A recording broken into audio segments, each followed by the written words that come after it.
So, you want a one-bar sniper that can kill people with subclassing? Well, here it is, guys. This is the Bowgank. It is hands down one of the best and most fun PvP snipers to play. It hits like a truck. It uses one bar. It has an open source version, a monomyth version. It's incredibly cool, incredibly versatile, and I can't wait to break it down for you. Hey, it's Dan, and welcome to Unified Gaming. So, as with my build videos, I'm going to go through the sets, the skills, the champion points, everything you need to know to make this thing work. I want to stress up front though that this is on a base sorcerer class to maximise the damage. However, this will work on a Nightblade or an Arcanist respectively, so don't panic there. And it uses scribing and subclassing, so just make sure you're ready to embrace those two systems. As you'll see in the gameplay, it works in Battlegrounds and Cyrodiil and Duels. It's really fun. That said, if you get questions, likes and comments are really appreciated. Let me know down below what they are, and if you haven't done so, do subscribe. I also want to say a massive thanks to all of the YouTube and Patreon members who do support the content. If you want to support the channel to help keep it growing and so on, you get exclusive access to builds, you get exclusive builds themselves, and so much more. There's details down below. But with that out of the way, we're just going to jump straight into the build.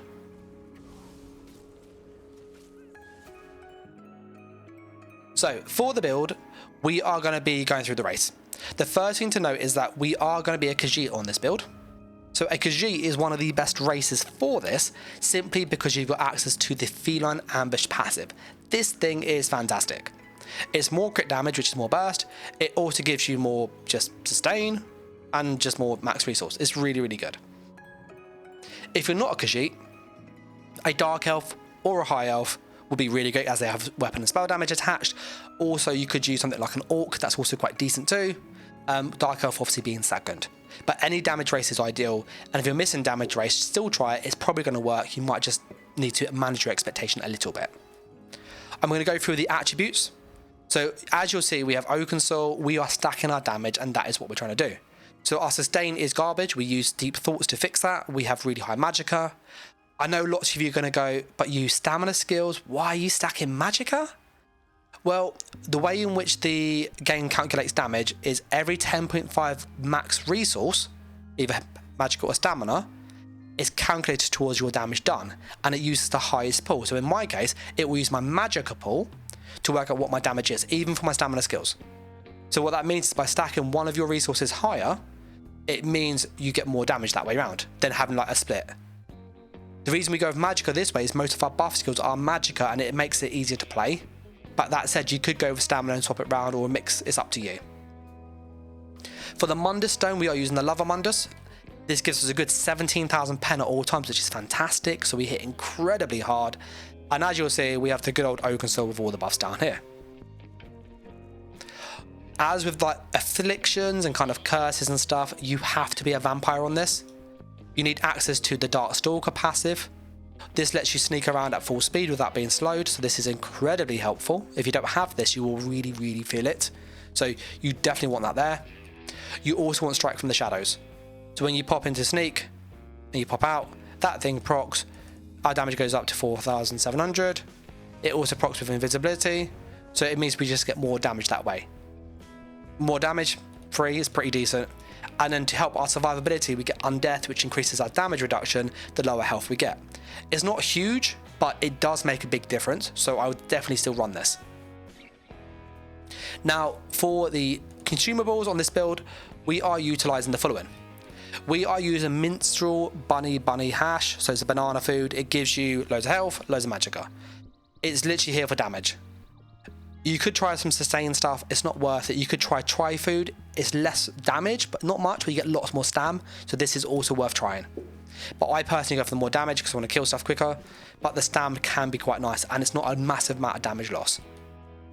Potion wise, it's a unified build, it's health, magic, stam, you know this by now. So try potions, cover all bases. I would recommend getting these. And if you're unaware, you can buy these with AP, so the Crown Store version, in the traders in Cyrodiil. There is a video on the channel, so do check it out if you've missed that. But yeah, tri potions are the way to go. I'm now going to go through the skills, what we're doing, and how it all works. So skill line wise, we only have 5 skills to go through. We are using Crystal Weapon. This thing hits very, very hard, so I'm going to just buff up with my skills. So this has a nice 11,000 tooltip, which hits very, very hard. We then have Sundering Soul. This is a scribe skill, so it's damage here with class mastery, an extra 4,000 here, that's 15k, it's huge. With major breach, fantastic skill. This is why we're a sorcerer, because this class mastery is so much free damage. You're stupid not to run this, so run this here. We then have Healing Contingency, another scribe skill. This is Heal, Warrior's Opportunity for more damage, and Minor Intellect and a Minor Endurance for more sustain. We then have Shadowy Disguise for our ability to get into Cloak and Sneak. Is very, very good. It's just like, it's amazing. It's guaranteed crits when we attack from this, so it's awesome for just damage, and it's also crit chance. We then use Meditate. I would change this to Deep Thoughts. I have not leveled it up fully, and I wanted to get the video out, but leveling up to Deep Thoughts will give you much more sustain, so go that route. You then have a choice to make, and the reason why I haven't done the skills yet is because it's worth stressing that this is where your choice changes. If you are on a Nightblade or an Arcanist, you have to run these 3 lines here: Dark Magic, Shadow, Herald of the Tome. If you're on a Nightblade, you run this. If you're on an Arcanist, you run these. If you play the Monomyth version, which I'll quickly switch to this now so you can see this down here, and you use the Monomyth version, what this will give you is access to the back bar. And this is where Tome Bearer's Inspiration comes in, because this gives you free damage, because it gives you your major damage buff at all times. So this is your major damage buff at all times. You also got your movement speed with Minor Force. And what you can then do on the front bar is go down to Sigic Order. I used to in some of the gameplay on Cyrodiil where I literally do this. So I push this one, Contingency, and I'm good to go. I move really quick now, which is awesome. I can push the Crystal, get straight into Sneak, and then Heavy Attack, and land it like that. What's really nice with this version is that it doesn't use Oaken Soul. You only have one back bar skill, which you don't actually have to push, and that's just Meditate. That's just for sustain. And if you want to get bonus damage, you can actually toggle Tome Bearers. It lasts absolutely ages. It's like 20-30 seconds, so 30 seconds is huge. So your literally buff up could be this. See your target, use your buff combo. And then what will happen is the Tome Bearers will also proc with the Crystal Weapon, so you hit very, very hard. That's what you do if you are on a Nightblade or an Arcanist. If you are a Sorcerer, you can still do this, and it's completely viable. However, you have another option, which is up to you. I personally think the other option is better, and that is changing Herald of the Tome, going into your subclassing, and getting Stormcalling. This is a better set of stuff because you overload a ranged ult, which is fantastic, as you've seen in the footage already. You also got some better damage passives for trying to kill people at far away. So that's why we're kind of mixing it up here. I appreciate it's kind of 2 builds. I will show the superstar for both of them. But if you want to go down that route for the pure Oaken Soul build, change Herald of the Tome to Stormcalling if you are a Sorcerer. If you're not a Sorcerer, you cannot do that. So that's why I've kind of left it a little bit awkward this time around. There's not a better way to show it, I don't think. So, you know, if you're unsure, just let me know in the comments. As for the Nightblade or Arcanist type stuff, you're going to use Unblinking Eye simply because it procs the passive here and extra penetration. You could ideally, if you have your fighter skill level up, use Dawnbreaker. I would use this personally, but I've not leveled it fully, so we are where we are with that. But that's kind of the skills. I'm now going to go through the CP and then the sets, and the sets are exactly the same for both builds, so don't panic. Champion point wise, it's pretty straightforward. Fighting Finesse, more crits. Master at Arms, more single target and direct damage with those and deadly. And then Weapons Expert for more heavy attacks. This makes a heavy hit harder. If we use Overload, that's also harder too. If you don't have access to Overload because we're a Nightblade or an Arcanist, then Backstabber is worth considering. For the red ones, Sustained by Suffering, more sustain. Pain's Refuge for more mitigation. Bastion for more damage against shields, and Celerity for more speed. You could change Sustained by Suffering for Slippery for more stam sustain. And that's this one over here, which is really worth getting because we are lower on stam, so it's quite nice. And for the green ones, whatever you like in all honesty. But Sustaining Shadows is needed. It's very, very helpful. As is Steed's Listen. I'm now going to go through the sets, and then I'll show you the combos and how you kind of use it with a bit more gameplay towards the end of the video. So, The set wise, we are trying to do something quite clever here to maximize our damage whilst keeping the playstyle the same. So if you've seen the 2 version, you will know how this kind of works. We are using Anthemil's Construct. It's very, very hard, and we obviously have Shattered Fate, loads of penetration.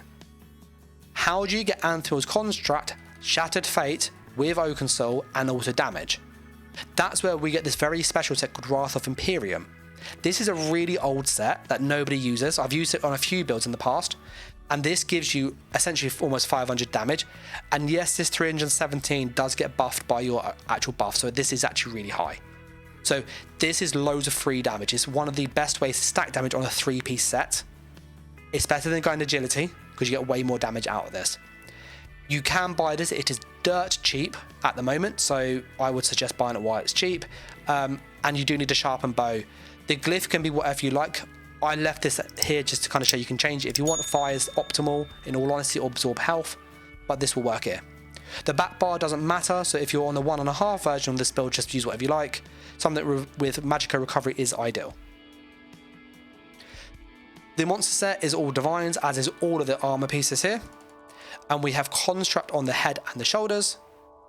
We have the Shattered on everything else, with Trainee on the chest.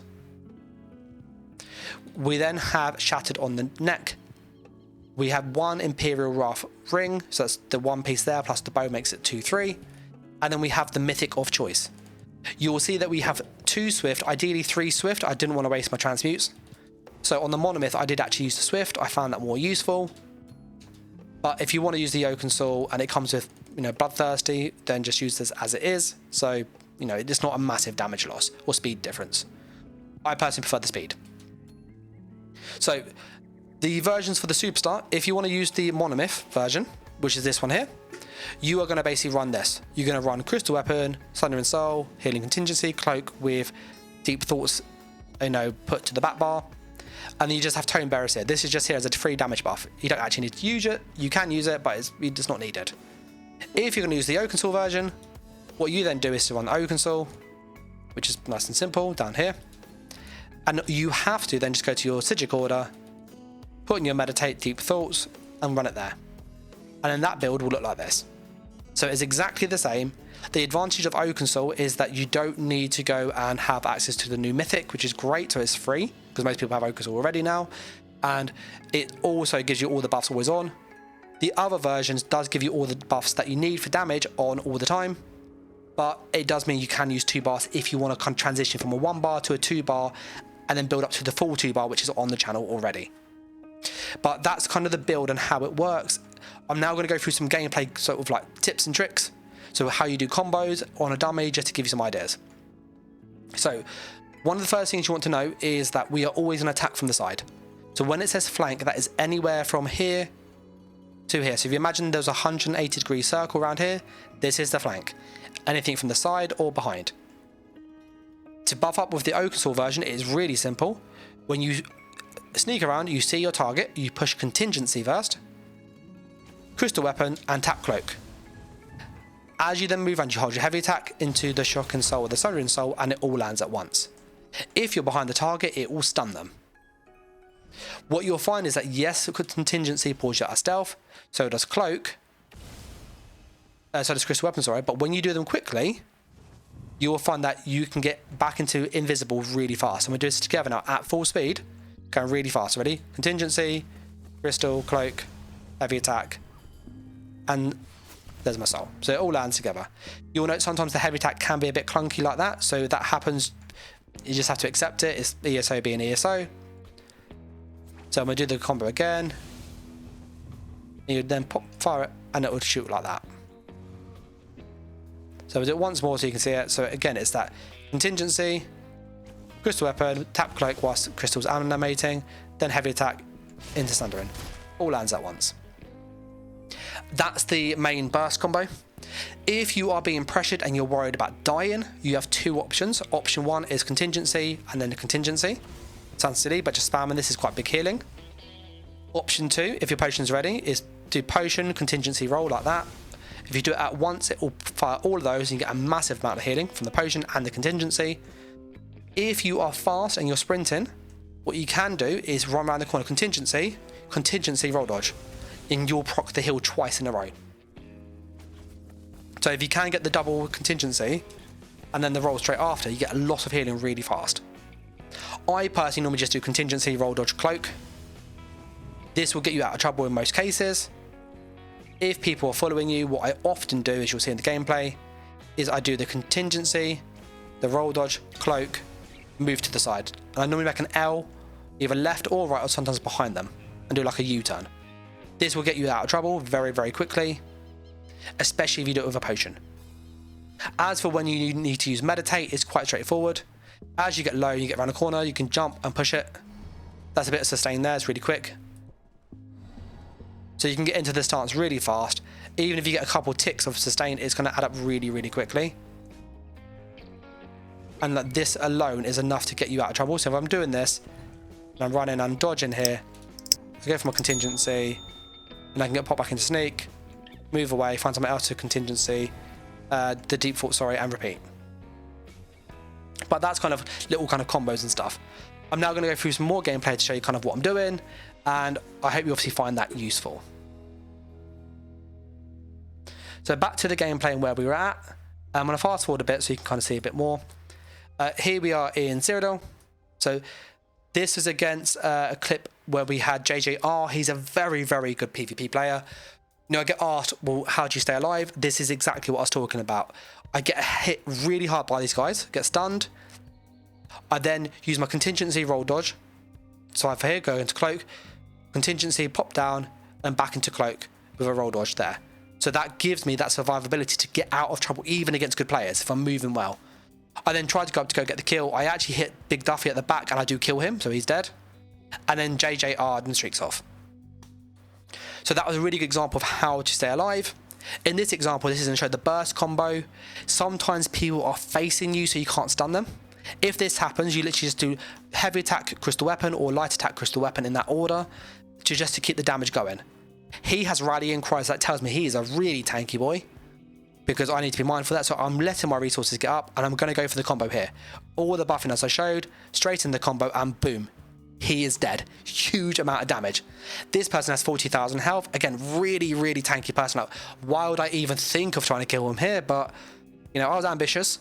And he goes from 44,000 health down to like 20k. So that was 16. So with the opening salvo, he almost died. You know, that was a lot of burst. I then have to continue, but because I had no potions equipped, I did sustain like issues here. So just keep your potions on as a little tip there. I do get the kill, and I go for this person here with the same combo, take his shield off, and then go straight for the kill. So that gives you an idea of like what to do if you need to get into trouble. You can just roll, move around. Gives you an idea of some of the burst combos, what to do if you're being sort of pressured. Here's one example in Battlegrounds where I got hit really hard. I'm out of stam, things are going south very quick. So I'm just spamming contingency, literally just spam it. You know, if you can't do anything else, just spam contingency and then try and get some damage off, or back into cloak. I shoot the arrow and then go straight into cloak to get away, and he did die, but that would have given me enough pressure on him to then let me escape anyway. And here's one more example of where I attacked the person from behind, doing crazy bursts, fully dead. If you want to see more of this gameplay, there's like another 10-15 minutes of this. It's on the channel already for all the members. So if you want to see like how to play the build with like commentary, that stuff's available right now. But I'm going to wrap this one up here. So I'm going to say a massive thanks for watching and all the support. If you haven't done so already, like, comment, share, and subscribe.